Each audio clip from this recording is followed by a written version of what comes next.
Welcome, everyone. I'm Dustin Sebo, a professor at Michigan State University, and I'm director of the Lefrak Forum and the Symposium on Science, Reason, and Modern Democracy. I want to start by saying some thank yous. First of all, Zachary Bennett, the Lefrak Forum's assistant director, was there from the beginning of this conference when it was only a conference and speech, and he single-handedly, or almost single-handedly, made it a conference indeed. So thanks to Zach. I also want to thank Rachel Mackey, who did much the same thing. Without her, this certainly wouldn't have happened.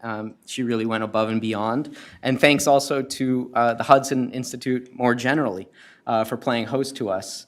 I don't know how many conferences on Nietzsche you have a year, but we're very flattered and honored to be one of them. So I'm just going to start by saying a few words about the theme of this conference and then introducing our speaker tonight. Every philosophy that places peace higher than war, every ethic with a negative version of the concept of happiness, every metaphysics and physics that knows a finale, a final state of any kind, every predominantly aesthetic or religious longing for an apart, beyond, outside, above, permits the question whether it was not illness that inspired the philosopher. I think this brief remark from the late preface to The Gay Science is more revealing of Nietzsche's stance than perhaps any other. Hobbes sought peace, but Nietzsche preferred war to peace because war is the locus of courage, and courage is the virtue through which nobility shines most brightly. Hobbes abandoned a summum bonum for a summum malum, but Nietzsche preferred a positive conception of happiness to a negative one, because as anyone who's read Hobbes knows, a happiness shot through with evils or fears by which it's determined isn't a happiness worthy of the name. So on the one hand, Nietzsche wanted a return. He wanted to return from modern politics, which made society out to be nothing but a safe space for fearful men, to pre-modern politics, which engaged far-reaching, deep-seated human longings for the noble and the good. At the same time, however, Nietzsche wanted to progress. He wanted to progress from the philosophical dogmatism and the otherworldly religious beliefs on which pre-modern politics was grounded to modern philosophy, which was both skeptical and this-worldly. In a way, then, Nietzsche wanted progress and return all at once. He wanted to restore the depth and height of pre-modern life on the basis of a modification of modern thought. And his efforts didn't go unnoticed. Zarathustra says at one point, "Thoughts that come on dove's feet guide the world." And for better or for worse, ever since the turn of the 19th century, Nietzsche's thoughts have indeed guided the world. On the right, the calamity caused partly by the popularization of his practical reflections in the first half of the 20th century is obvious. Too obvious, I think, to mention. Only slightly less obvious is the fact that under Nietzsche's influence, elements of the right have periodically come to despise the ways in which egalitarian liberalism seems to pull the rug out from under the nobility and beauty without which life seems not worth living. Their disgust with the present goes hand in hand with hopes for the future. But unable, typically, to do more than hope vaguely and idly for the coming of the historical conditions of a life worth living sometime in the future, they themselves prove woefully unable to live lives worth living in the present. In effect, their romantic longings for a social world in which nobility is more plausible takes the place previously occupied not only by doing noble deeds, but also, and perhaps more importantly, by thinking about them. Nietzsche's influence on the left is much less obvious than his influence on the right. But while less obvious, I think it's no less significant. Over time, under the influence of Nietzsche's theoretical teaching, the faith that the positive sciences are possible without metaphysics has given way to the realization that metaphysics, on which the positive sciences do in fact depend, is itself dependent on values, posited and yet cherished by cells with idiosyncratic or idiosyncratically ranked needs. The worlds in which we live would now seem to be creations of our peculiar lived experiences, if not of our peculiar wills. The slow but steady retreat of the social sciences and the humanities into the personal worlds of personally preferred individuals or individual groups was no doubt decisively prepared by the popularization of Nietzsche's theoretical reflections. More than that, though, the left has shown itself to be increasingly willing to view egalitarian liberalism as a value, to use Nietzsche's word. A value grounded not so much on the reason of those who cherish it as on their will, which comes to mean in practice on their power to enforce their will. And as the ground slowly shifted beneath egalitarian liberalism's feet, egalitarian liberalism itself underwent a transformation too. For example, in the ivory tower, precisely those who did their best to ignore Nietzsche's influence suffered the natural punishment for their philosophical sins. Unwittingly, they succumbed to his influence. It turns out, when you throw thoughts to which you have no response out with a hayfork, they have a way of coming back. Nobody would ever accuse John Rawls, for example, of being too Nietzschean. And yet he did say, in A Theory of Justice, that our differences are profound and no one knows how to reconcile them by reason. And he said later on that while it's often thought that the task of philosophy is to uncover a form of argument that will always prove convincing against all other arguments, there is no such argument. Peoples may often have final ends that require them to oppose one another without compromise. And if these ends are fundamental enough, an impasse may arise between them, and war comes. The ultimate conclusion of this line of thought was only drawn by Rawls in passing, in a well-known footnote, or a notorious footnote, I should say, where he said that we have the practical task of containing anti-democratic doctrines like we do war and disease. Rawls was left to hope, in other words, for the extermination of anti-democratic doctrines, against which he had no convincing argument. Doctrines, however, live only in people. If we're being serious, if we're going to avoid the fate of Rawls on the one hand and of the idle hopers on the other, it's really only Nietzsche's influence on serious people, on people who, owing to their serious, remain somehow aloof from the petty politics of the left and the right, that deserves to be taken very seriously. And for them, Nietzsche appears to offer a way, a rational way, to live nobly as well as happily in a world left reeling by the disappearance or death of God. Unable to bring themselves to believe in the philosophical dogmatism or the otherworldly religions on which pre-modern politics was based, unable at the same time to bring themselves to believe in the lies the last man tells himself about himself, they look to Nietzsche in the hope that he'll be able to steer them or their thought clear of the Charybdis of modern life and the Scylla of pre-modern thought. Michael Grenke, Mr. Grenke, as he's known at St. John's, is a serious person. A graduate of the University of Chicago and then Boston College, and now a tutor at St. John's College in Santa Fe. His lectures and papers on Nietzsche, Kant, Heidegger, Xenophon, Euclid's Optics, and Lord Dunsany are legendary among those of us fortunate enough to have read or heard them. But as Nietzsche will tell you, writing doesn't amount to a hill of beans in comparison with thinking. And the fact that Mr. Grenke is surely one of the world's very few truly great teachers bears witness to his power to think deeply and precisely about matters of the utmost importance, better than any piece of writing ever could. I can say this with confidence because Mr. Grenke was my teacher, and not just mine. Over the years, he's produced a steady stream of truly outstanding students, myself excluded. I remember like it was yesterday the first words he ever said to me. I don't know if he remembers. I was in my junior year at St. John's. As it happens, I'd been reading Nietzsche religiously for years, and I'd been so deeply moved by Nietzsche that I allowed myself to believe that I understood him.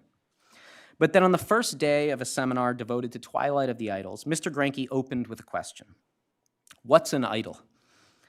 I wasn't just stumped, I was shattered. What's an idol? What exactly is an idol? I'd been reading Twilight of the Idols cover to cover since I was 13, and I didn't even know its title, except verbally. Mr. Grenke let the class flounder for a while before pointing out that Nietzsche himself tells us, idol is his word for ideal. I tried to cope. I tried to persuade myself that it was just a small oversight on my part, but then Mr. Grenke asked another question. What's an ideal? And my stammering, rambling answer taught me, and everyone else present, that I didn't know. One of the many valuable lessons that Mr. Grenke taught me over the years was this. There's a lot of daylight between a full heart on the one hand and clear eyes on the other. Or in Nietzsche's formula, tethered heart, free mind.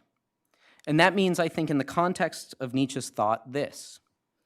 The pull of his practical thinking on our heartstrings must be limited and formed by the desire to know what Nietzsche himself desired to know. That is, its philosophic, theoretical grounds. To this day, I don't know anyone who brings so much intellectual honesty and ability to bear on so much deep appreciation for Friedrich Nietzsche than Michael Grenke.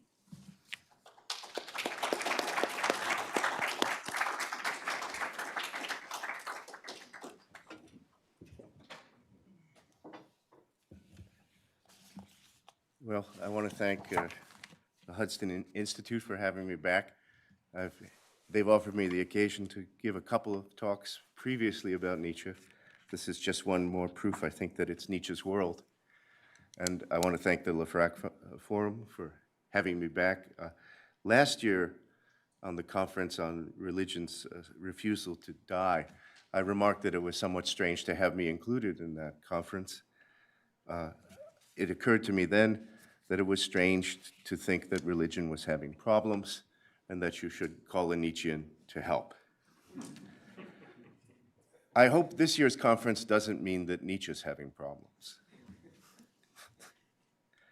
I'm just going to talk about something fundamental to the thought of Friedrich Nietzsche, and I hope I open up a few thoughts for you that you maybe haven't thought about before. I'm going to ask some questions, and we'll see what you think. So the title of my talk is entitled Letting Out, which is a pretty literal translation of German word, auslassen, which is the actual word, I think, that Nietzsche uses to describe the will to power. So in Beyond Good and Evil, section 36, Nietzsche proposes that we might understand, at least experimentally, the whole world as will to power. This proposal begins with our inner world of desires, passions, drives, affects, and instincts. Nietzsche mentions all of these in this passage. All these things belong to life, and for beings like ourselves are ways in which we experience our living. These experiences are a basis for understanding life, living itself, and Nietzsche proposes that we make the experiment to try to extend our understanding of the living to encompass the non-living as well. I'll read a long quotation. Suppose nothing else were given as real except our world of desires and passions, and we could not get down or up to any other reality besides the reality of our drives, for thinking is merely a relation of these drives to each other. Is it not permitted to make the experiment and to ask the question whether this given would not be sufficient for also understanding on the basis of this kind of thing, the so-called mechanistic or material world? I mean, not as a deception, a mere appearance, an idea in the sense of Berkeley and Schopenhauer, but as holding the same rank of reality as our affect, as a more primitive form of the world of affects in which everything still lies in a powerful unity before it undergoes ramification and developments in the organic process, as a kind of instinctive life in which all organic functions are still synthetically intertwined, along with self-regulation, assimilation, nourishment, excretion, and metabolism as a pre-form of life. This attempt to understand everything in the same terms by which we understand our inner experience of life amounts to understanding everything in terms of will. Quote, in short, one has to risk the hypothesis whether will does not affect will wherever effects are recognized, and whether all mechanical occurrences are not, insofar as a force is active in them, will force, effects of will. Now, this experiment is not just something we might try out. It is demanded by conscience and morality. The morality of method requires that we push the experiment of accounting for everything by this one cause until it reaches what Nietzsche calls the point of nonsense, Unsinn. When does this experiment become nonsense? It is apparently not nonsense to Nietzsche to suggest that our inner world, the world of mind, be understood on the same basis as the mechanistic or material world. So mind-body dualism goes away then. Again, it is apparently not nonsense to understand the living and the non-living on the same basis, as differing only in degree. With these challenges surmounted, what remains to challenge this universal understanding of everything as will? Perhaps revelation, but perhaps not. And you might see Nietzsche's treatment of the saint in Beyond Good and Evil, especially in section 51, but the whole third main part. If the things in the world differ only in degree, does this not remove the basis of miracles, that is, differences in kind? Now, section 36 concludes with a specification. The world is not just to be understood in terms of the will, but in terms of one basic form of the will. Quote, suppose finally we succeeded in explaining our entire instinctive life as the development and ramification of one basic form of the will, namely, of the will to power, as my proposition has it. Suppose all organic functions could be traced back to this will to power, and one could also find in it the solution of the problems of procreation and nourishment. It is one problem. Then one would have gained the right to determine all efficient force univocally as will to power. The world viewed from the inside, the world defined and determined according to its intelligible character, it would be will to power and nothing else. This monistic account of the world is presented as hypothetical throughout. It is prefaced by supposes, it is called an experiment, it is called my proposition. It is merely the carrying out of the principle of method. But at the end, it is also the world viewed from the inside. Is the attention that Nietzsche continues to pay to the will to power, especially in Beyond Good and Evil, merely an exploration reaching out to those limits that would render the understanding nonsense? Or is it a development of a way of viewing things that merits attention due to its own superior merits?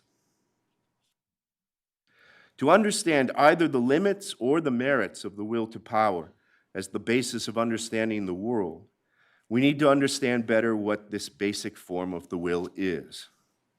Here, nothing is so direct or so helpful as section 13 of Beyond Good and Evil.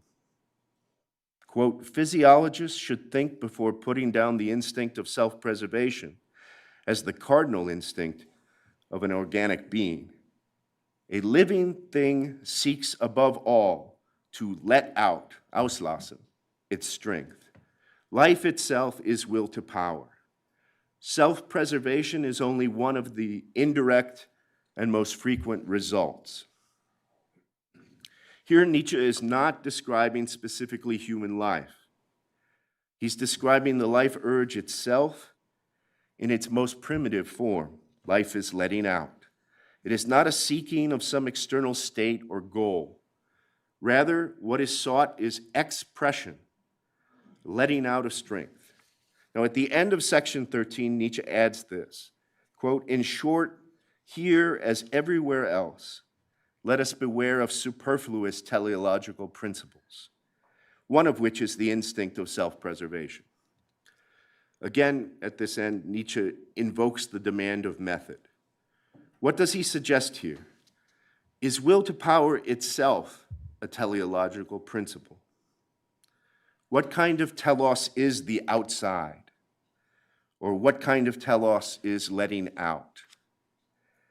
To the primitive will to power, it does not seem to matter how its strength gets outside, nor is its letting out aimed at any specific effect or outcome.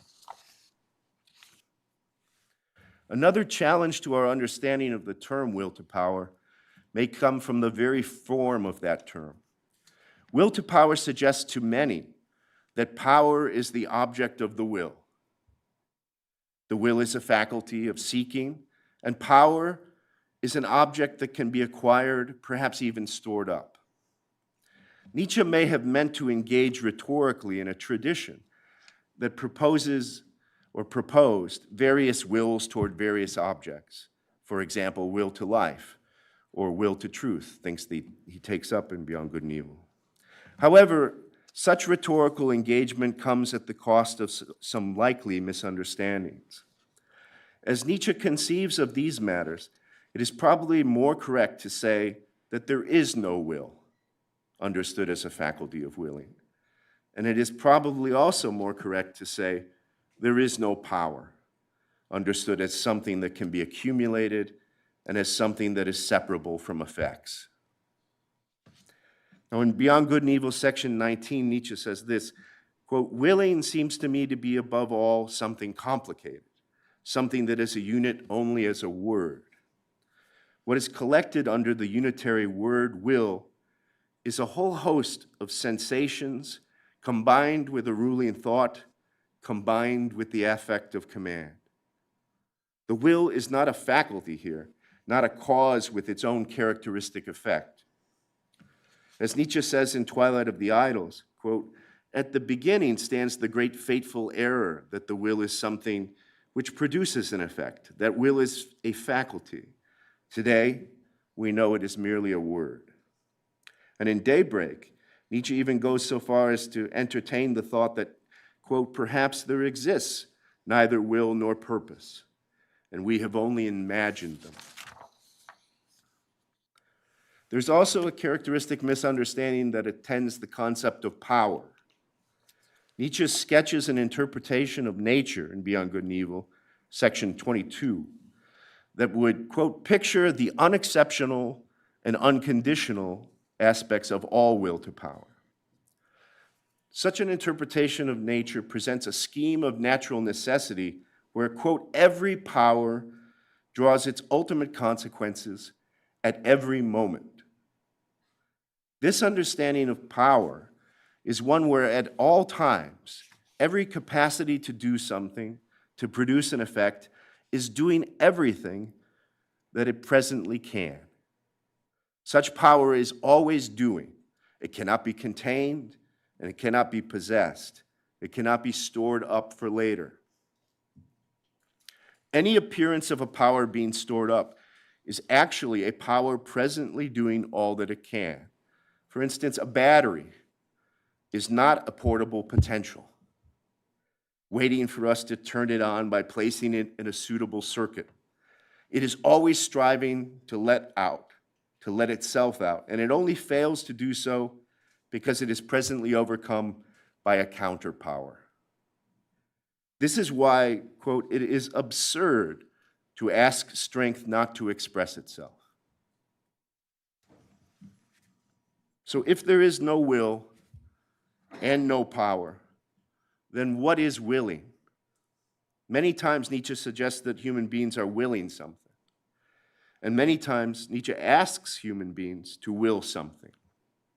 For example, in The Antichrist, section 3, Nietzsche raises the question of what kind of human being one ought to will as more valuable, more worthy of life, more certain of the future.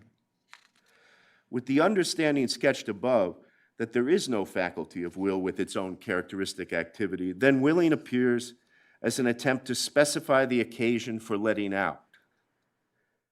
Since all powers draw their ultimate consequences at every moment, a being is always doing something. It is itself a doing, a willing. But not all doing is satisfying. Overcoming obstacles feels different from struggling against obstacles. Some doing fails to get outside. That is, some doing feels like failing to do something. If we understand all drives as specified forms of will to power, specified in such a way as to have defined more narrowly what it is to let out. Then each drive has its own kind of outside. Thus, each drive only lets out if it lets out in its way. A being is always doing something, but only some doing feels like doing. The possibility of failing to let out gives rise to the possibility of nihilism. Nietzsche says at the beginning and at the end of the third essay on the genealogy of morals that the human being would rather will the nothing than not will. That means that if we become convinced that there is nothing worth doing, as otherworldliness, for instance, is bound to convince us, then we will be driven to try to do the nothing. If we become convinced of the inviolability of all this worldly doings, our very life urge will still try to do something, even something wholly destructive. But this means the outside has become a function of our beliefs.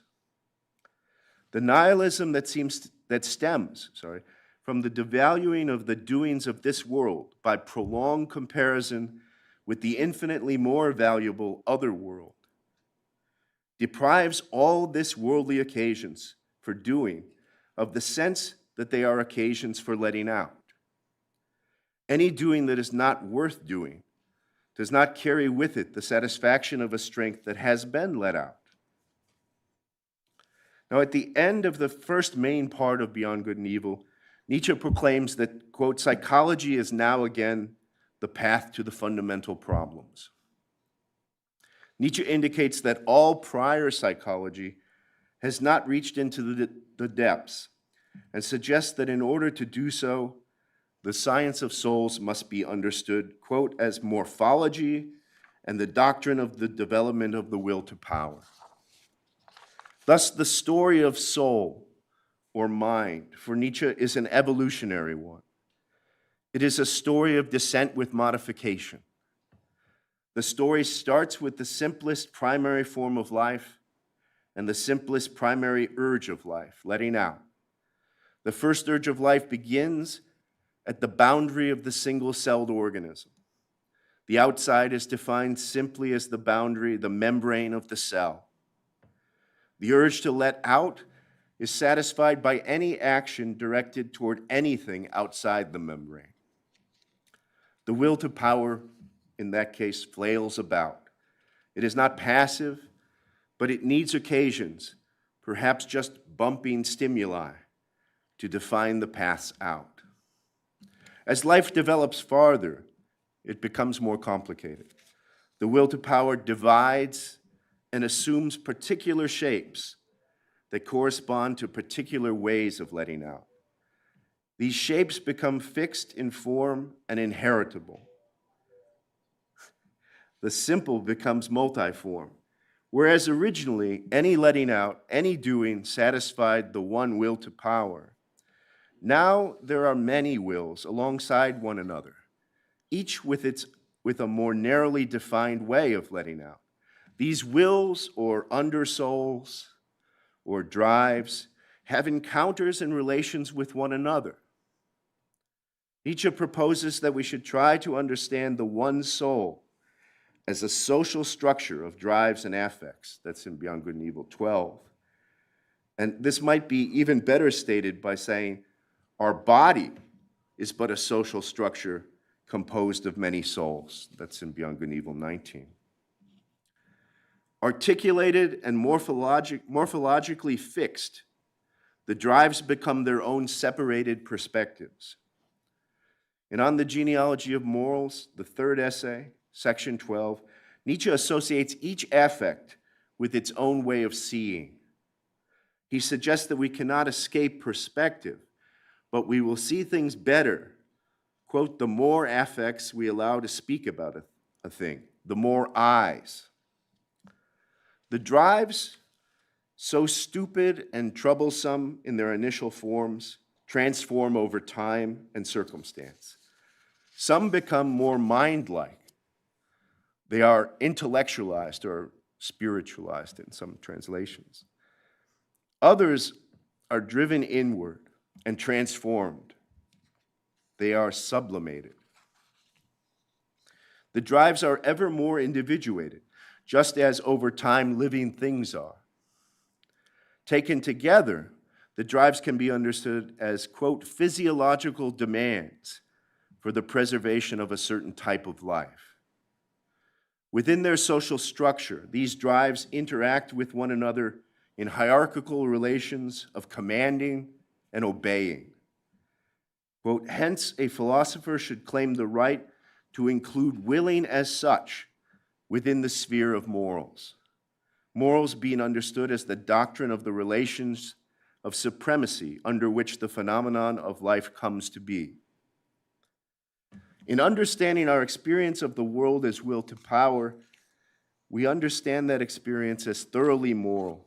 Quote, all experiences are moral experiences, even in the realm of sense perception. Not only are all drives moral in a way, all drives are also philosophic. In Beyond Good and Evil, section 9, Nietzsche tells us that, quote, philosophy is this tyrannical drive itself, the most spiritual or intellectual will to power, to the creation of the world, to the causa prima. Philosophy is not, though, I would say, one special drive. Every drive is a way of seeing the world. Every drive is a kind of letting out, and Nietzsche says of the basic drives of human beings, quote, all of them have done philosophy at some time. Every drive, in principle, wants to let out all it can. Philosophically, this means letting out by viewing the whole world according to their own perspective. Such a total letting out also means mastering the other drives. That the drives can have such relationships of mastery of one over another depends upon a complex and spacious inner realm that can come to serve as a kind of intellectual action space. Now, as sketched above, there is a story of evolutionary changes that divide the simple will to power with its simple outside into many fixed and inheritable forms, each with its own outside. This story runs through the story of organic life generally, and perhaps much of this story involves morphological developments that occurred long ago within our pre-human ancestors. However, what Nietzsche calls the development of depth is a story that belongs primarily to human history. What Nietzsche calls the slave revolt in morality was an attempt by a priestly caste to subvert and overcome psychologically their more active and warlike political opponents. This psychological warfare turned human beings against their own drives. It called upon us to suppress our own outwardness, and thus it drove us inward. What develops from this are many complications and complexes. New sicknesses and new weaknesses ensue, but also new possibilities. The priests did massive damage to human health, especially as that health was oriented around letting out.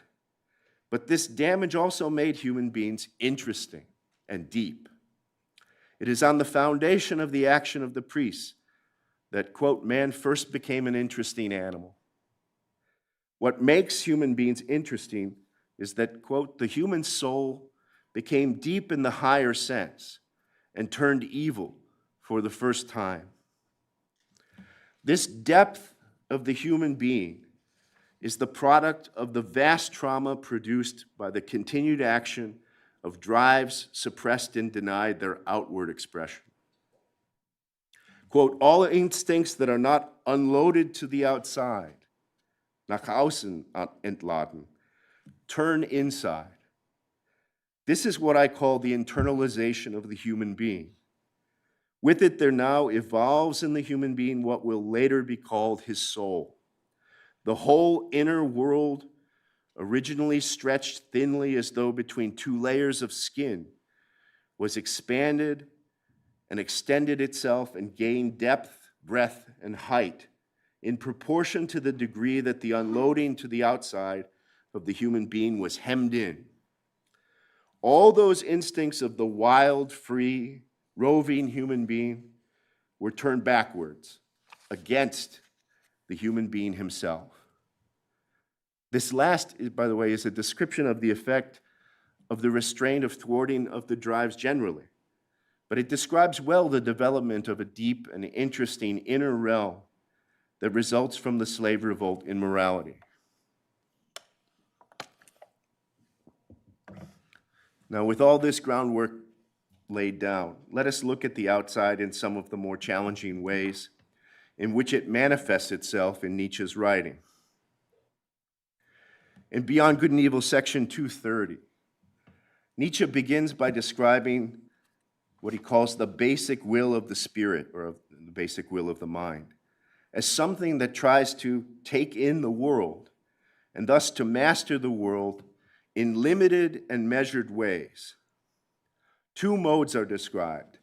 The first is to simplify the manifold of the new, as yet unmastered experiences, by falsifying them enough to fit them into existing familiar categories. Quote, its intent in all this is to incorporate new experiences, to file new things in old files. Growth, in a word, or more precisely, the feeling of growth, the feeling of increased power. Thus, taking in intellectually is a way of letting out. This taking in tries to avoid the disturbance of facing directly or fully what is new. And the new is disturbing. We might even say painful. As Nietzsche says it, what is new is always evil. The other mode of the basic will of the spirit is a kind of limiting of the horizon, while still trying to appropriate and master what does not yet belong to that limited horizon. Nietzsche describes this as, quote, a shutting of one's windows, a refusal to let things approach, a kind of state of defense against much that is knowable, a satisfaction with the dark. This kind of limiting of the horizon only allows the new to be encountered in a measured pace, or at a measured pace, measured in proportion to the mind's power to appropriate, something Nietzsche compares to a digestive capacity. Thus, Nietzsche describes the mind's measured and cautious approach to being master in and around its own house. But Nietzsche goes on to describe a counter-will to the basic will of the spirit that throws aside measure and caution and tries to force the self to take in the new fully in all of its painfully disturbing newness. This counter-will is, quote, that sublime inclination of the seeker after knowledge who insists on depth, multiplicity, and thoroughness with a will which is a kind of cruelty of the intellectual conscience and taste. The cruelty of this cruel will is self-directed, or rather directed at the other parts of the self. What we should see here is a drive that has found in the depth of our inner world a way to let itself out. It has found an outside within us. This drive, though remaining within us, does not apparently suffer the frustration of feeling that it has failed to get outside. Nietzsche offers this cruel will as an answer to the question, why have knowledge at all? Further, Nietzsche presents this cruel will that serves as an intellectual conscience as something that drives its possessors to recognize once again, quote, the terrible basic text of Homo Natura. The discovery of such a new outside within the deep and interesting realm of our inner experience is remarkable, but in a way, perhaps only by means of analogy, it can be thought of like the action space of the external world. Entities inhabiting this inner world can serve as occasions and obstacles upon which other such entities can let themselves out. Psychic action can stay within the psyche. But there are other aspects of our complicated psyche that further complicate the will to power and its outside. At the beginning of Thus Spoke Zarathustra, the title character has gathered a certain fullness of wisdom and feels the pressure of that fullness needing to let out. Zarathustra thinks of that wisdom as a gift, and he intends to give that gift to humankind. What is required for Zarathustra to feel that his gift of wisdom has been let out? For one, it requires other humans, that is, beings capable of receiving wisdom. It also requires beings for whom such wisdom would be a gift. Zarathustra does not give his wisdom to the first human being he meets, an old gray holy man. This is because that holy hermit has not heard that God is dead. Thus, Zarathustra's gift-giving, one might say the wisdom of his wisdom, is predicated on the death of God. The death of God does not just mean human beings have ceased to believe in a deity, as our previous conference sometimes suggested. The death of God means the source of the value of things is gone. This is perfectly symbolized when Zarathustra says in his first speech about the Superman, once the sin against God was the greatest sin, but God died, and these sinners died with him. To sin against the earth is now the most dreadful thing.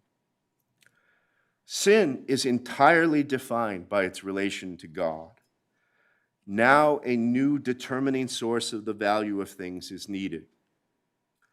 Human beings themselves, as earthly, this worldly beings, must be the new source of value.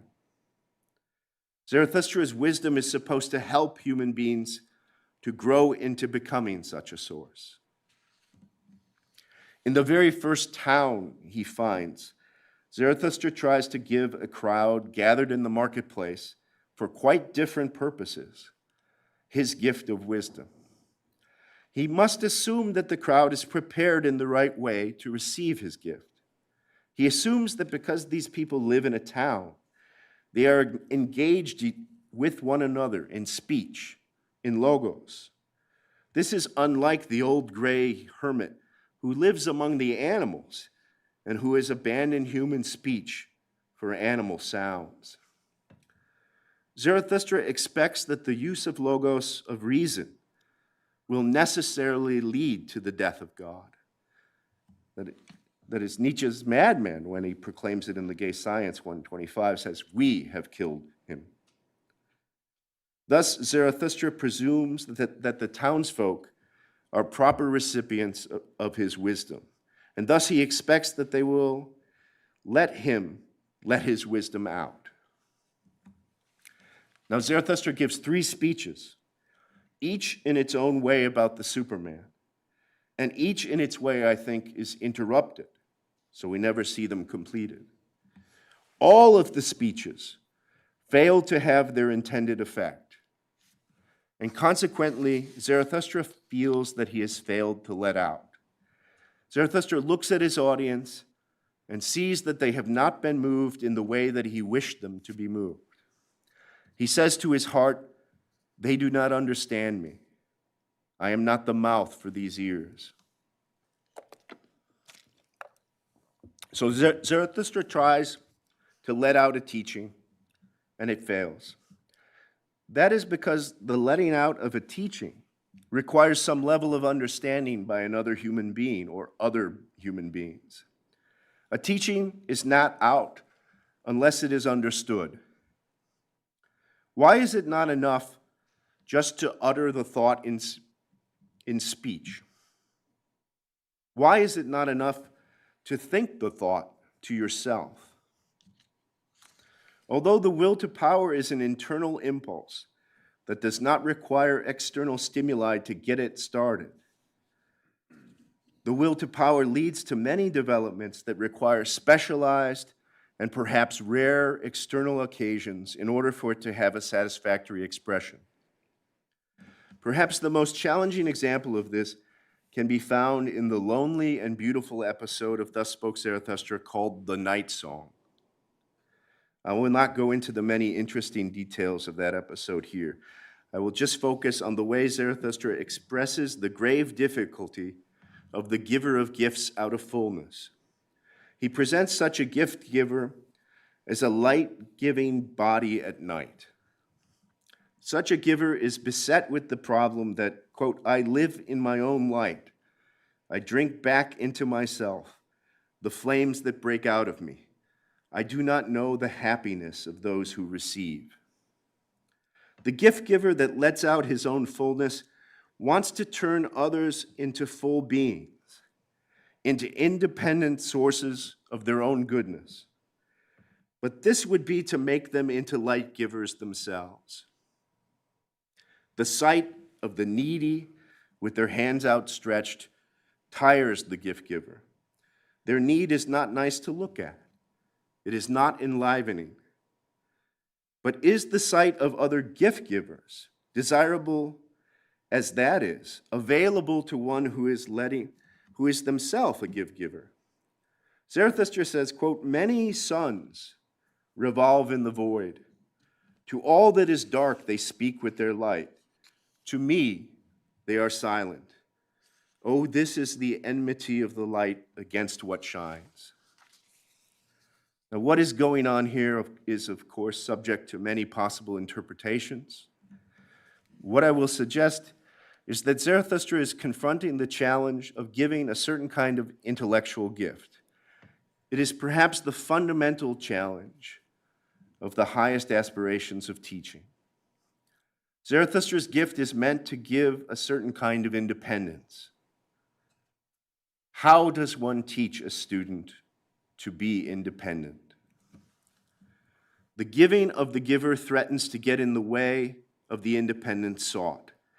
At the end of part 1 of Thus Spoke Zarathustra, Zarathustra tells those who are following him to, quote, lose me and find yourselves. Is that not what one must do for those one wishes to make independent, to let them go?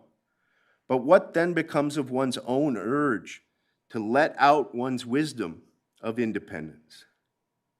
Does the complication of the human animal, the human mind, finally arrive at a kind of strength, a kind of fullness that cannot be let out, because there is no proper outside for such strength?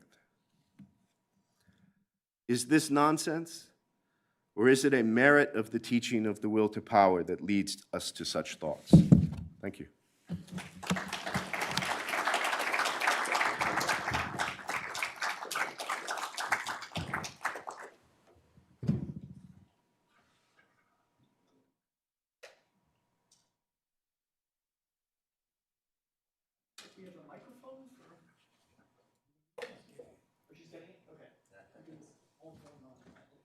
Pause for microphone.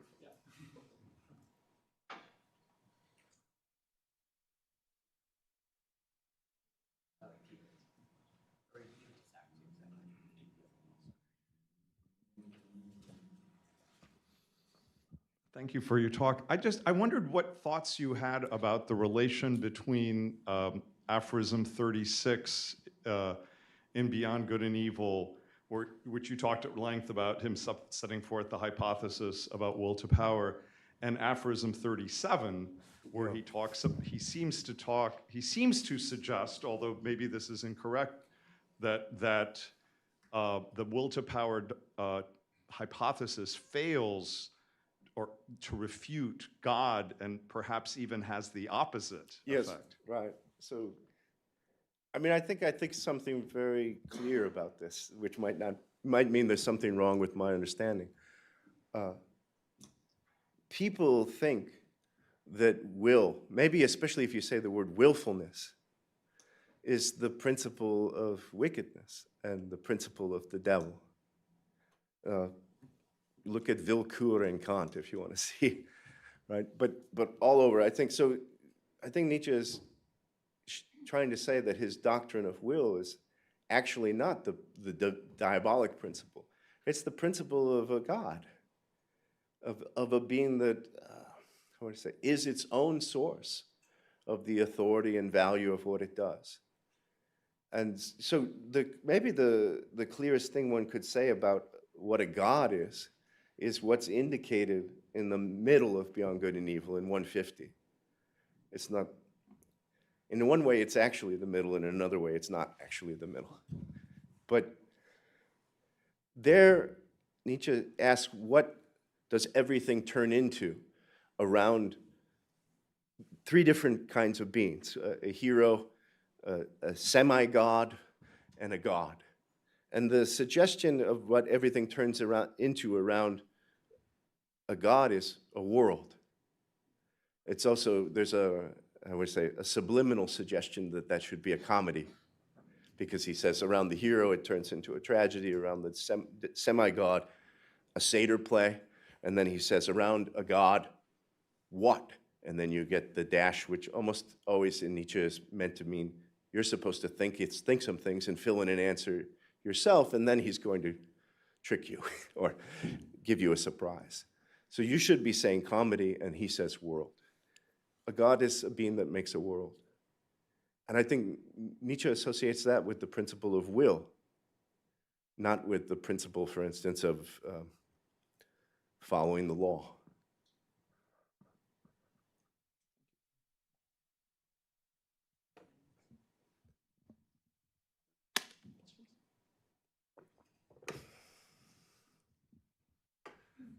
Thank you, Michael. That was really wonderful, and I'm just so grateful for your help in making sense of this obviously important term, will to power.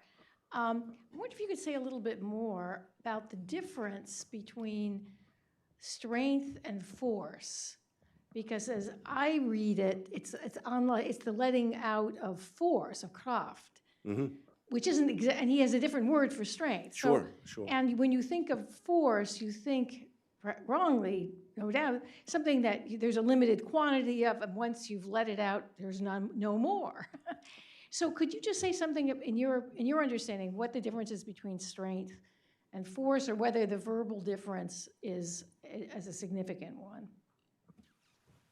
Yeah. Kräftig and starke are different words. Oh yeah, but I probably, in the will to power term itself, you should see another term that would have to be sorted or mingled with them, which is Macht. Right. And so might, one might say. Yeah. I think there's other words that Nietzsche uses about force, if you're thinking particularly about violent force, like Gewalt. One of the things he says about that kind of violent force is you shouldn't use it on the truth. Right. This is the one other place where he echoes the supposition of the preface, supposing truth is a woman. It's the one other time he says truth is a woman in Beyond Good and Evil, he says you shouldn't use force on it. But I think there's lots of things in Nietzsche's notebooks where that might be helpful. I wouldn't go to the so-called will to power, because I think it's been shown to have been meddled with too much. Fully a third, I think, of the passages have been adulterated in one way or another. But some of the notes that belong to that grouping just try to try to make comparisons between his thought about will and something like Newtonian force. And there, I think he's really trying to indicate you can't have a Newtonian mechanistic account for a world where things think. Right? So that will is understood to be the replacement for the notion of, I think, Newtonian force. That's what I agree with what you're saying about Kraft and Starke, but I'm not sure whether there's a consistent distinction being made between those two. Yeah.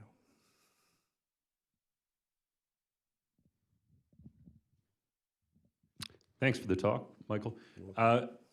had a question think that was triggered by talk about self-preservation earlier. I mean, one of the things Nietzsche's up to with his discussion of the will to power is, of course, engaging with the life sciences of his day, and he's engaged in particular with Darwin. And so Darwin provides a kind of alternative, model of thinking about, human agency in a sort of, a world without God, as it were. And Nietzsche critiques that kind of vision. That's a vision that's not teleological, right? It's just sort of random mutations that characterize the development of new organisms. So Nietzsche is providing a different alternative. Maybe you could speak to the sort of teleology question on Nietzsche's side, because at the beginning of your talk, I think I heard you say that Nietzsche is kind of anti-teleological with regard to with the will to power, but there's a kind of teleology that comes out here at the end with if it's pointed towards a kind of philosophical life as the pinnacle of it. Sure, I agree. There's a lot that points to the philosophic life as a pinnacle, but maybe not as a permanent pinnacle.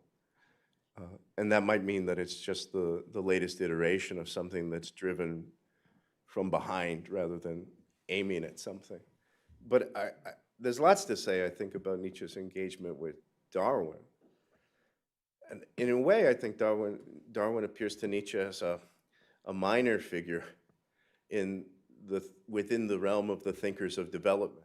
He lumps them together with Hegel, for instance, who he thinks is not a philosopher, but a great genius and much more impressive. But I think from Darwin, you should probably look to Lamarck. That is the big difference, I think, between Darwin and Lamarck is that the modification on the basis of which, inheritable modification, on the basis of which evolutionary stories are told, which I think Nietzsche relies on or thinks that they're in some way correct, it comes from more than one source for Lamarck. And if you read Darwin, I think he has many editions of the Origin of Species, and he makes many changes. So I don't know what it means to read one, but I've studied a few of them. And Darwin also admits that Lamarck might have something correct. But what is essential for Nietzsche about Lamarck, I think, is that there's a principle within that constitutes the basic principle of life, and that will change things regardless of their circumstances or their environment. So Lamarck expresses it, I think, as irritability, as the principle that belongs to and characterizes living things, that they are ready for action. And I think in that thing that Lamarck offers, Nietzsche sees something like the will to power. That is, he sees something that would produce action even if there were no need or deficit, even if there were no external pressure.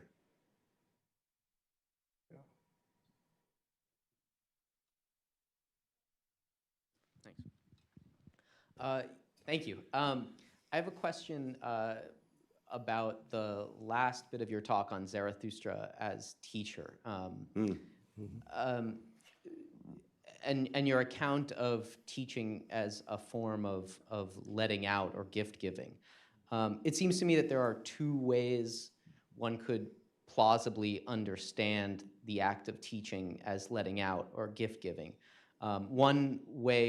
One option would be you could understand it on the model of a child who just wants to set the world in motion. The child might make a mess or might clean up a mess, though that seems unlikely. Either way, it's of little concern to the child who just wants to do something to the world. That seems to be option one. Option two would be to understand Zarathustra's act of teaching on the model of a generous man inspired by a notion of justice who wants to improve the world by bringing light to people's minds. And so I guess I have two questions. My first is, which of those two is it? And if it's the second, which it seems to me to be more plausibly, partly because Nietzsche seems to want to shape the world in a very specific way. He laments the way it's been shaped thus far, especially by Christianity. I think in Beyond Good and Evil 63, he speaks of the pity and disgust he feels when beholding the world shaped by Christianity, and how an Maybe Epicurean 62, God maybe 62. is 62. Yeah, 63 Sorry. is about Well, teaching, actually. 62. You've taught me something new. Just one thing. And so I'm inclined to the second of those two options. And then so my second question is, if that's the case, and I don't know if you'd agree it is, but if that's the case, how important is it to Nietzsche to shape the world in a way that's not just in his opinion better, but in fact and truly? Okay. So I'll try to talk about the first one first. And you may have noticed in this talk, I'm really trying to play out the suggestion that Nietzsche offers as the hypothetical experiment we should make. And so if you play that out, you don't give that second account you give, at least not the way you did. And I think the text is mostly against you in this regard. But it is undoubtedly the case that human beings come to have desires to do justice, for instance. And very powerful part of our life, I think, is the desire to do justice. In Nietzsche, I think it flares up much more in terms of intellectual justice than, although he does talk about social justice with, I think, great fervor, like not treating unequals as if they were equal. But I would say Nietzsche is interested in changing the world, but he's not interested in one particular kind of change. He really is genuinely experimental. Maybe because of commitments to a certain kind of moral stance that believes that anything that lasts for a long time ceases to be so very useful to human beings. I wouldn't say by the way, he is ungrateful to Christianity for what it's done. And I mentioned the slave revolt. Our entire inner life, in a certain way, in the highest sense, is greatly affected by the mingling of all the various transformations of drives that were forced to be suppressed, and all the ways in which we've conflicted with ourselves, but also all the ways in which human beings have fought against the demands of Christianity and developed aspects of themselves in that fight. So I would say he doesn't want anything to continue to exist forever. And yet I think he doesn't want to lose any of the benefits of anything that has come into existence. He's essentially, how would I say, a recycler. If it exists now, turn it into something else.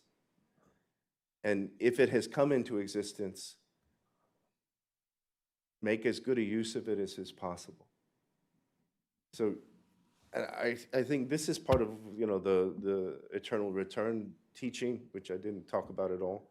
It's part of his affirmation. It's part of what he means by loving fate. And there's, I think, a passage in Human All Too Human, which maybe is, in a way, most emblematic.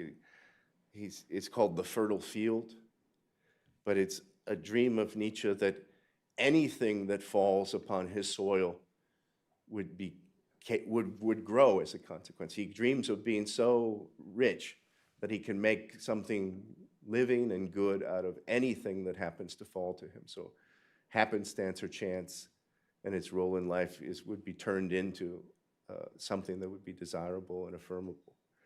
So that's the first part. Is that enough? I mean, I think maybe one more thing. The attempt to understand everything in terms of will to power, at some point, like any monism, can blur every distinction.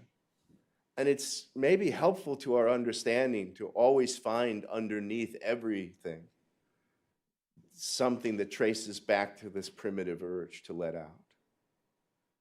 But it's like the causes that are described at the end of Plato's Timaeus. There are the little particles, all beautifully geometrically described, that are the primary causes of the world. And then there are the ways in which they combine together that constitute the development of what Plato Socrates calls secondary causes. The secondary causes are what kills us when we get sick. It's when our complicated structures, like our organs, start to fail. The primary causes are what makes everything perish, ultimately. That is, the little parts, even those that constitute the organic formations, they fall apart as well. So if we didn't die from secondary causes, which is mainly how we die, mainly how we live, is on the basis of the secondary causes, the primary causes would assert themselves. I think if you press the idea of thinking of everything as will to power, then justice too becomes one of the forms of will to power. And it's a powerful secondary cause, which in many respects is going to be a more important rubric for understanding behavior. But underneath it, one can understand justice itself as some kind of transformation of that original urge. Now I'm got to get to your second question. Could you restate it slightly? Yeah, just if it's the case, if it's the case that Nietzsche is animated by a moral motive,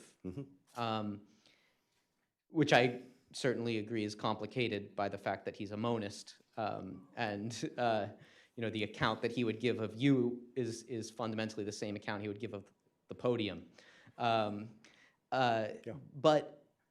if he is animated by a moral motive, how important is it to him that that morality that's animating him be the true one? So I think at the end of section 22, when he's been talking about this kind of rough understanding of the tyrannical or more than tyrannical character of the natural world, where every power draws its consequences at all times, he just says, suppose someone should say this is just an interpretation. And his answer is, umso besser, all the better. I think he wants to give credit to the person who says that for having insight. And if it's really treated as insight, it would be an acceptance that we can't do any better. Now, there's a kind of argument that Nietzsche is making, even in section 36, for the superiority of the will to power understanding to other kinds. This is partially, I mentioned, mind-body dualism is one of the things that the monist transcends, but also maybe an answer to the possibility of impossible things happening. If all things are related in terms of degree and not different in kind, then miracles, for instance, can't happen. That means no revelation. That means a lot of things. But I think what I said in answer to your first question probably is the answer to your second question. That is, this, at some point in time, maybe by the time there are humans at all, if one doesn't follow Darwin and Lamarck and realize there are no species, for instance, or no cardinal differences between the species. Because, for instance, you are the living descendant of something that wasn't human, right? So is it gone and extinct? Are you a new species? Hey. The real answer, though, is that by the time we have beings as complicated as human beings, the will to power is divided and complicated, and it's been fixed. This is what the morphological development idea really means, is that new modes, a thing that's just trying to get out, gets into circumstances that limit the way it gets out, and that gets fixed. So it's maybe not permanent, but it's for a long time, and it's what we inherit and where we start. But those fixtures of the will to power, the specifications of the ways in which it wants to let out, mean that certain drives want to do one thing only, like justice. And they don't want to do other things. They don't want to compromise with other drives.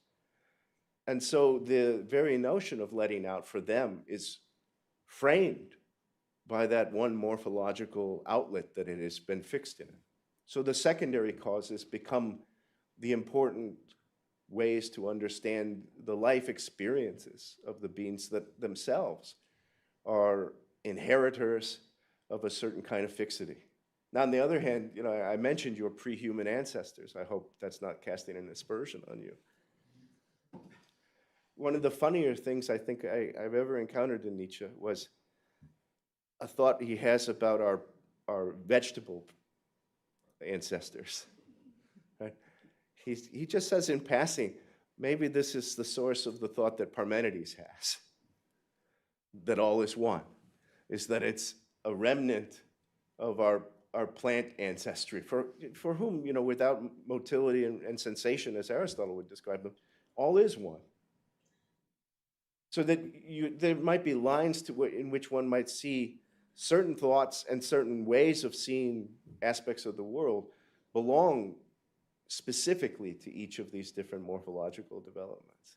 Now, maybe about what Jeff Church said about the height of philosophy could also be, something could be said about that.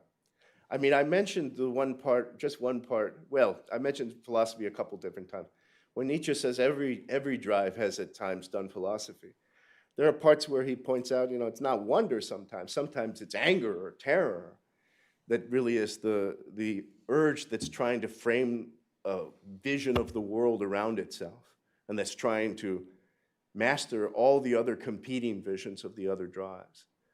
So that might be one way to think about philosophy as a tyrannical world-creating drive, a drive that seeks to make itself a god. But the other thing I mentioned is this cruel will, the very intellectual conscience that tries to make you say, no, let's see what the thing is as it's available to us. But I don't think that availability for Nietzsche ever escapes the thought that we see the world from inside and not from outside, and that in that respect, we don't have pristine objectivity.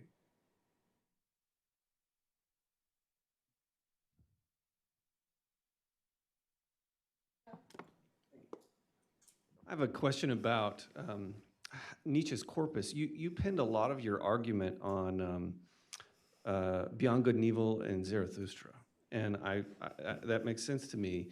Me and Jeff Church are probably the only people in the room who've read the early works, or yourself included. And I'm just curious, I have this sense, having studied with you and these sorts of things, that in talking with you, that you see Nietzsche as a thinker whose thoughts aren't as separate as the early, middle, and late period distinctions would give us to believe, that Nietzsche's one mind, and that mind consists of thoughts which are in pre-form in the early writings, which come out in a different form in the late writings. I think you can see this with The Last Man, you can see this with The New Philosopher, and many of the other sort of major concepts in his writing. So I'm curious if you can identify any place prior to Zarathustra where the genesis of this notion of letting out occurs. Do you see it in Human All Too Human? Do you see it in the Untimelies? Do you see it in Dawn? Is there, where does this come from? Because I can trace a lot in Nietzsche back to The Birth of Tragedy and the Untimelies, but this one, I'm grasping at straws to find it. So when does this occur, begin to occur? Well, I think maybe the first appearances of will to power itself might be in Zarathustra, the few places where it's explicitly mentioned. But it's also showing up, I think, in the first edition of The Gay Science, before his post-Zarathustrian editions. I mean, now, on the other hand, let's say, maybe The Birth of Tragedy is you have to go and look and see what the Dionysian urge itself is. It shows itself there more, I think, as immersion in a union with the whole totality of the world. One of the things that Nietzsche says about tragedy is that all tragedies are about Dionysus. And I think the image of Dionysus, not so much in distinction from Apollo, as it is in The Birth of Tragedy. But the later images about Dionysus are all about, I think, the idea of letting out. And so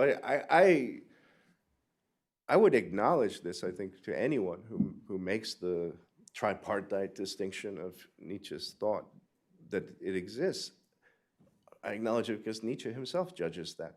Although I think when he was 7, he also divided his works into 3 parts, and then he destroyed a bunch of them, including little plays about a little porcelain squirrel. So, you know, Nietzsche is, I think, often reflecting on his prior works. And probably the most important thing to say about the division, the schema, is after Zarathustra is published and Nietzsche's collecting up the publishing rights to all his books, he writes, you know, new prefaces to everything. Well, not to the Untimelies, but to everything else. And those new prefaces often seem to me, there's something that actually in his correspondence with Georg Brandes, he recommends reading those prefaces before reading anything else as being a way into Nietzsche's thought. They offer, to my mind, if you read them, especially the self-criticism of The Birth of Tragedy, but also the others, including 2 prefaces to Human All Too Human, they offer new reading instructions. And they perform in 1886 something like what Nietzsche performs again in 1888 with Ecce Homo. He looks at his whole work, he says, this is all me, as incredible as it might seem, which he does indicate the works seem so very different that you might not believe that they have the same source and author. But he does tie them all together, and he in 2 epochs, I'd say, in these prefaces that he adds and the other additions, and in Ecce Homo, he tells you how to read it. And you know, you can see these are new things, you know, substitute my name for Schopenhauer's name, things like that. That's a big change in a small compass.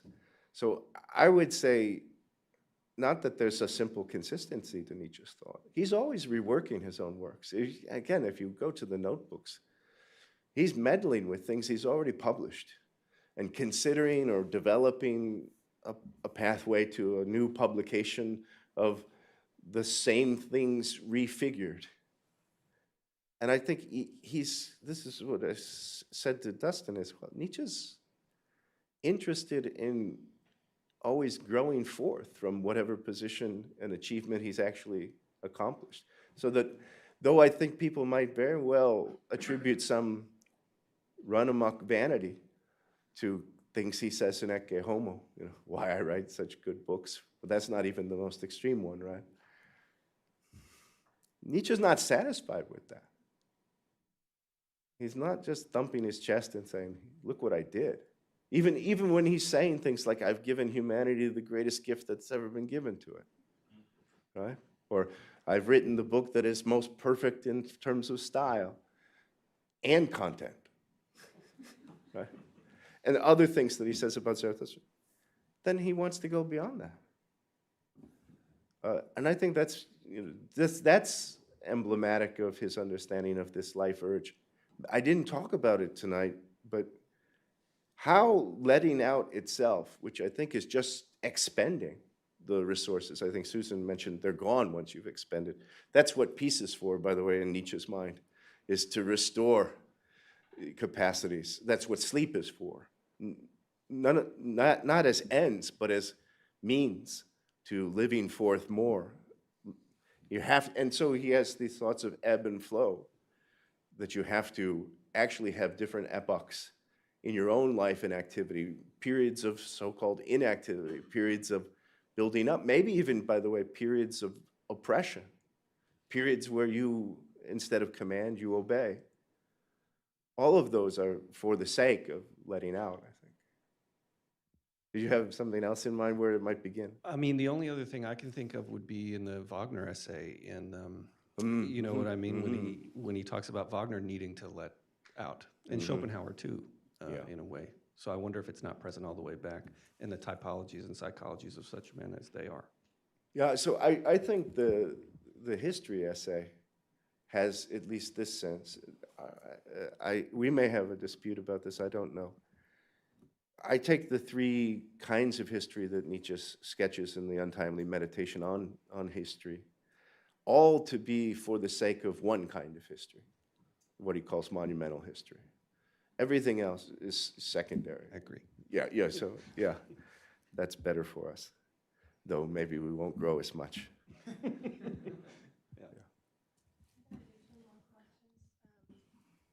Hi. Thanks for the talk. I wanted to ask about, you mentioned the notion of taking in as a way of letting out. And, Yeah. And I wanted to ask generally whether you consider Auslausen characteristic of the will to power, or whether there's also this taking in movement. And you just said a second ago that it's still for the sake of letting out. Yeah. But I'm thinking now of Gay Science 370, where he divides between fullness and hunger as a replacement of the division between being and becoming, and creates that fourfold typology. Would hunger still be a form of Auslausen? And if not, then is it still a form of the will to power? Yeah, so this is a complication that I didn't try to address tonight, but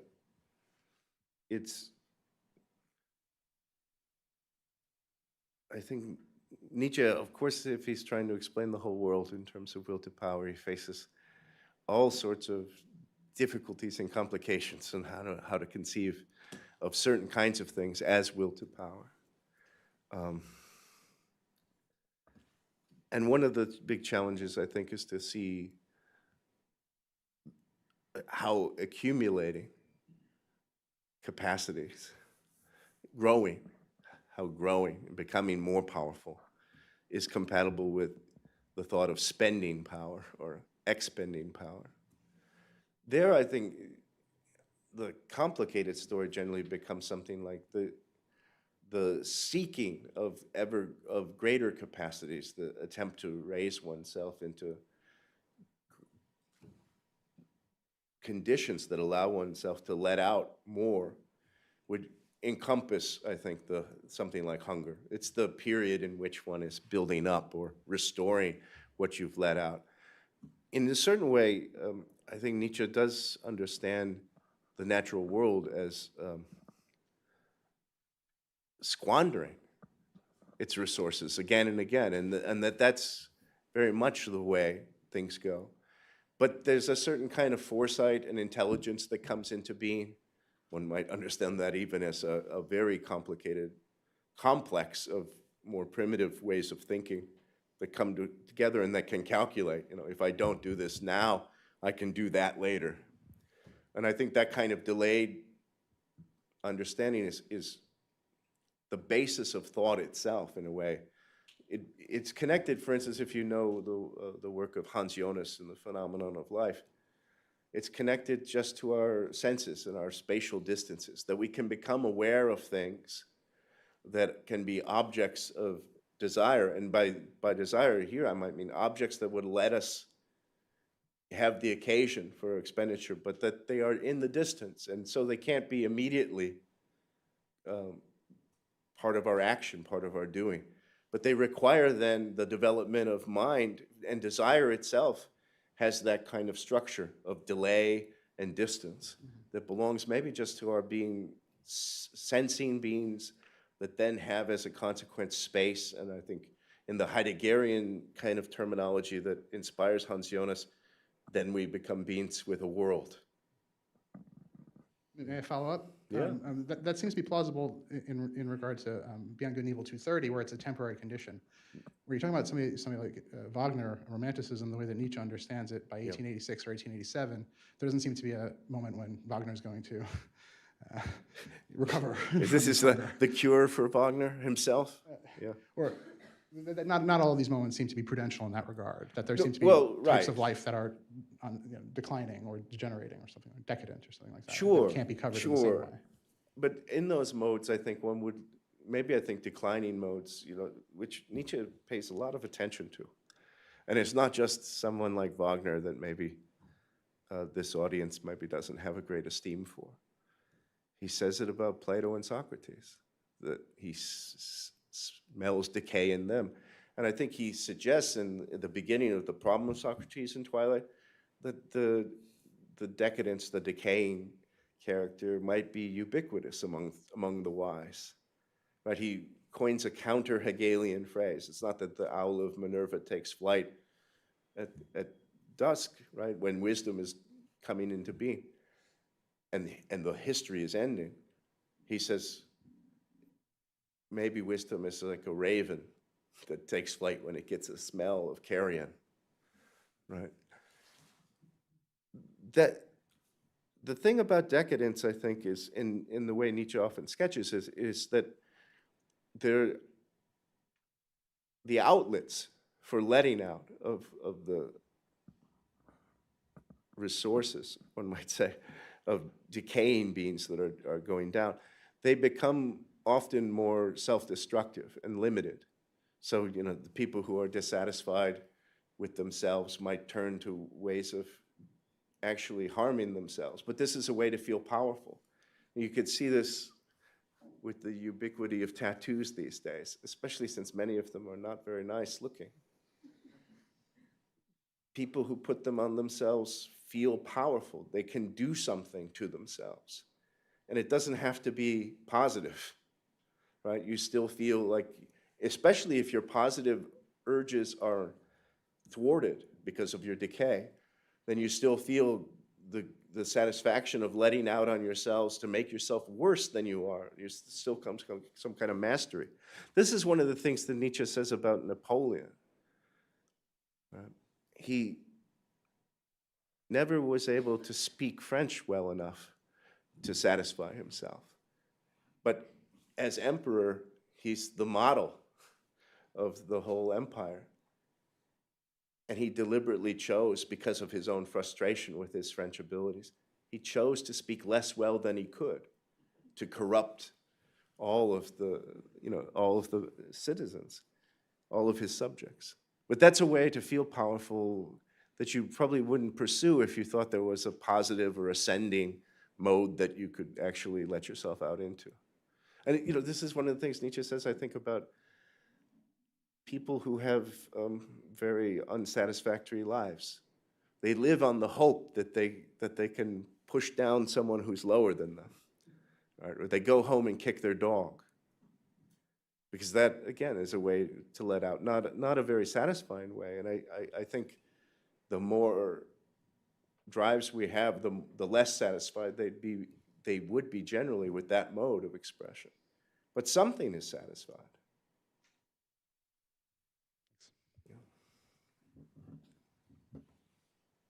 Does this work? Okay. I have a very simple question, but it's bothered me for a long time. And that is, you have provoked me to ask it because you've put so much emphasis on the will to power. And yet the claim that Nietzsche indubitably makes that everything is will to power seems to be homogenizing. Mm-hmm. And there's nothing that he seems to oppose more than homogenization or equalization. And I guess it becomes difficult for me, even with quantitative differences, to say how you get ranking, for example, out of everything being will to power. Well, I agree that quantitative differences, which he sometimes simply points to, they wouldn't be a very satisfying way to establish a hierarchy.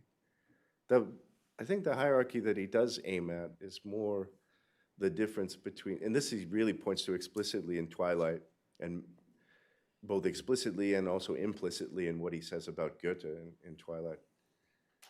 He makes a distinction between ascending life and descending life. So the will to power of a certain human type might be expressed in the same way, but it has a different meaning for him if it's expressed by a human being who's on the way up, as opposed to a human being that's on the way down. So I think the difference between ascending and descending life is probably the place where he most tries to hang his peg about how one ranks things. On the other hand, sometimes he just treats rank as a matter of taste. And I don't mean the the relativistic way in which people use the word taste.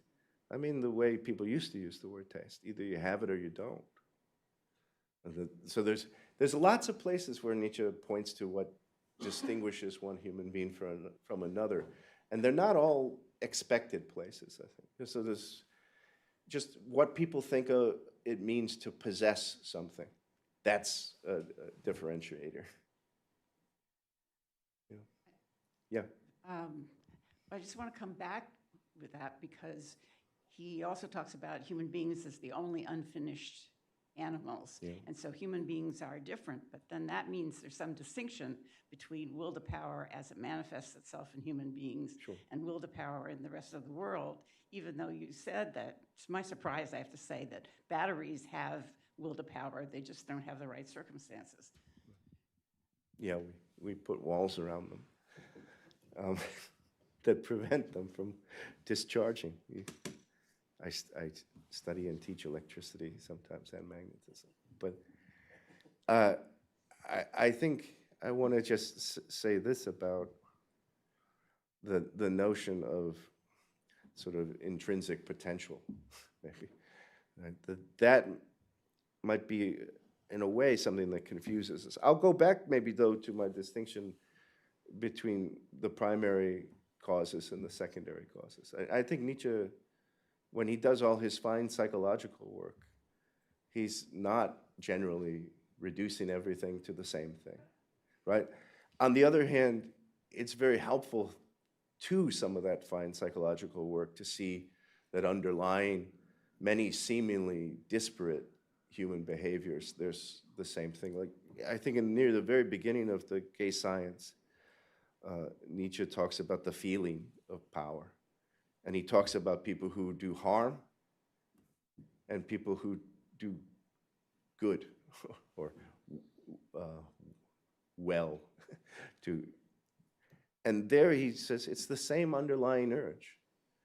But then you get, I think, an elaboration of why one would choose one mode or the other, why hurt somebody or help somebody.